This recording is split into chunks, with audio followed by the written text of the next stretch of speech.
Queridos, Deus colocou essas duas árvores no centro do jardim. Porque quando Deus nos diz algo, irmão, Deus não é Deus de enrolação.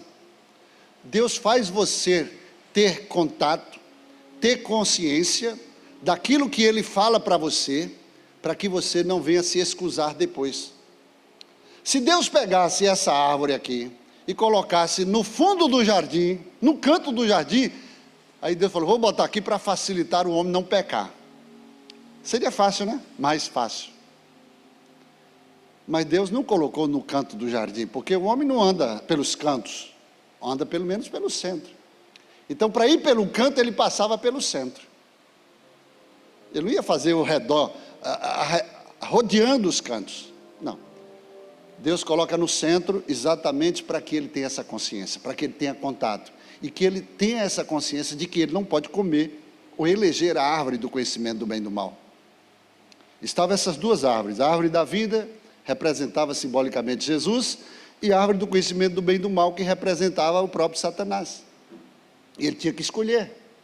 Irmão, diante de, vamos botar aí, 300.001 possibilidades de você acertar, o homem vai exatamente onde Deus manda ele não comer. Isso aí já é uma desobediência, né, escancarada. É a mesma coisa. Lá no Salmo 1, ele diz, bem-aventurado o homem que não anda segundo o conselho dos ímpios. Ele está dizendo que não anda. Já é uma ênfase, você pode muitas coisas, mas isso aqui você não pode. É como uma criança, eu tenho o meu neto, né, Lio, que está com 1 ano e poucos meses.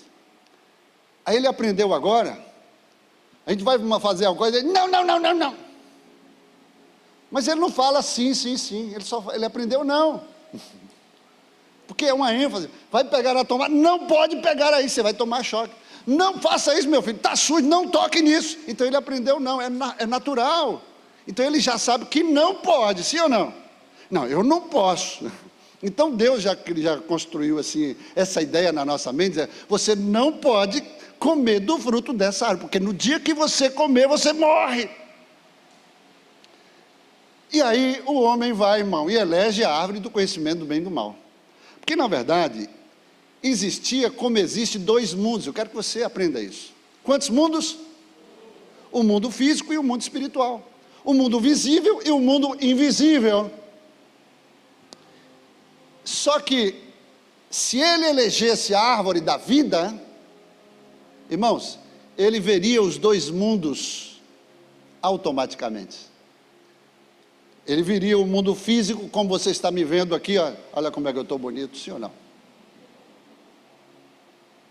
Eu mandei você olhar para a pessoa mais bonita aí do seu lado, você olhou para frente. Então você está me vendo fisicamente, mas você não está vendo que tem demônios aqui.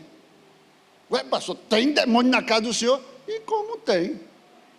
Irmão, se eu fizer um culto de libertação nesse culto aqui, chamar pessoas para orar, demônios vão se manifestar. Porque o demônio, ele entra através da pessoa. Ele está na atmosfera, mas ele procura uma casa. Você se lembra que Jesus falou que quando você repreende, expulsa um demônio de uma pessoa, quando a pessoa aceita Jesus, e quando aquela pessoa esvazia a casa, desprezando Jesus lá de dentro, vem 7 demônios sobre ela, e o segundo estágio é muito pior do que o primeiro, sim ou não? Está lá escrito.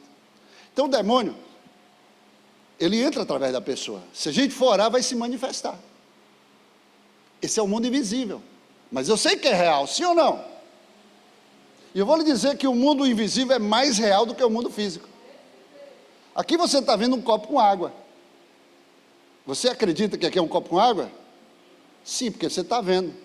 Mas eu quero dizer que a realidade do mundo invisível é mais real do que isso que você está vendo. Você está vendo esse mar aí, a terra, aqui que você está pisando? Isso aqui é visível. Você acredita porque você está pisando. Mas um dia, irmão, tudo isso aqui vai desaparecer. Esse mar que você está vindo aí vai desaparecer. O céu vai desaparecer. Porque está escrito. Então o que eu quero dizer com tudo isso? É que nós estamos diante desses 2 mundos. o físico e o espiritual. Eu não mandei você falar nada agora, fica quieto. Gravação aqui. E Deus, lá no princípio, deixou o homem eleger isso. E o homem elegeu a árvore do conhecimento do bem e do mal. E por causa disso, Deus fechou os olhos espirituais do homem. E no lugar dos olhos espirituais, Deus deu a fé. Para que você agora não veja o mundo espiritual com os seus olhos, mas veja com os olhos de Deus. Não entendi, pastor. Você vai ver os olhos espirituais pelo que Deus falar. Porque Jesus falou, olha, vai passar céus e terra, mas o que eu falar, o que está escrito não passará. E você vai se mover na terra, no mundo espiritual, pelo que Deus falou, pelo que está escrito. É por isso que o povo perece, porque não conhece o que está escrito. E aí, pastor, como é que eu vejo o mundo espiritual? Através de dom, ou pela palavra. Você se lembra quando Eliseu foi sitiado por um exército da Síria, e o servo de Eliseu, Naamã, ele perguntou, ele falou,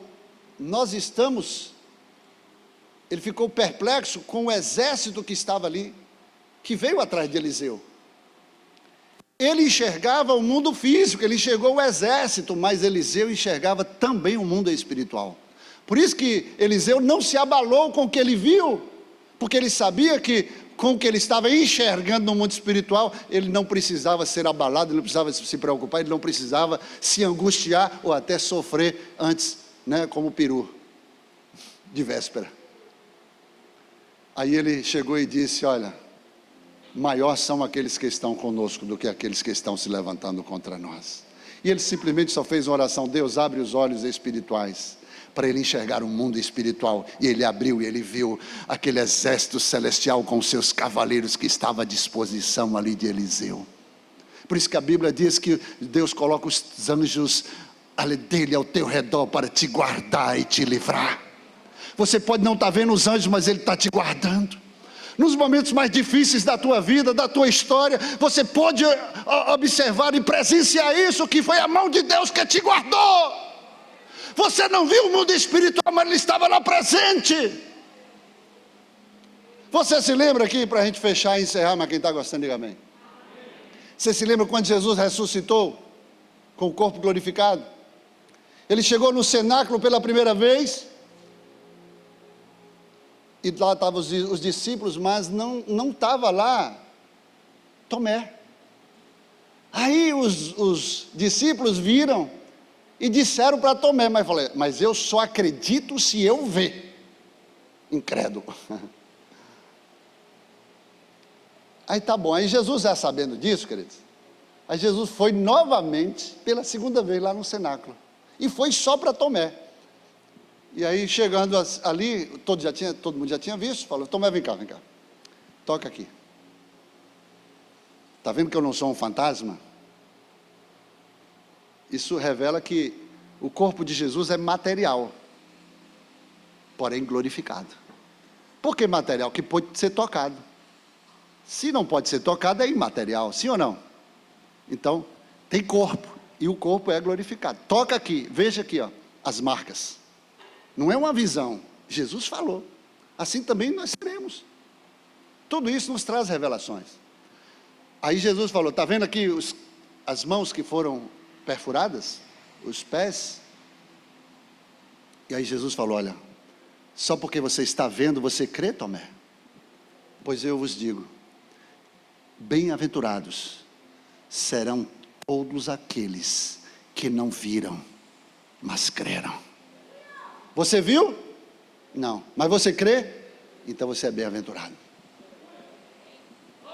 Então existe um mundo invisível, onde eu estou debaixo de uma promessa, e eu acredito que a promessa de Deus, a bênção de Deus está sobre mim. Eu não tenho que ter medo, queridos, apesar de eu viver no mundo aqui físico, eu não tenho medo de Covid. Deus não precisa de um Covid para me matar. O Covid não é o ômega, não pode fechar a história de um homem que Deus ainda tem projetos e planos na terra. Agora, eu tenho que me cuidar? Claro que sim, porque a terra é estrado dos nossos pés, onde a administração é humana, sou eu e você. Se eu administrar bem, eu vou desfrutar e comer do fruto da minha administração, como a Bíblia diz, se quiserdes e me ouvirdes, você vai viver, vai comer o melhor desta terra. Mas se você recusar, se você rejeitar, você será devorado à espada. Que espada? A espada de dois gumes, porque assim a boca do Senhor, a palavra do Senhor disse. Então o mundo invisível é o mundo que você precisa se apegar, queridos, porque é mais real do que você está vendo.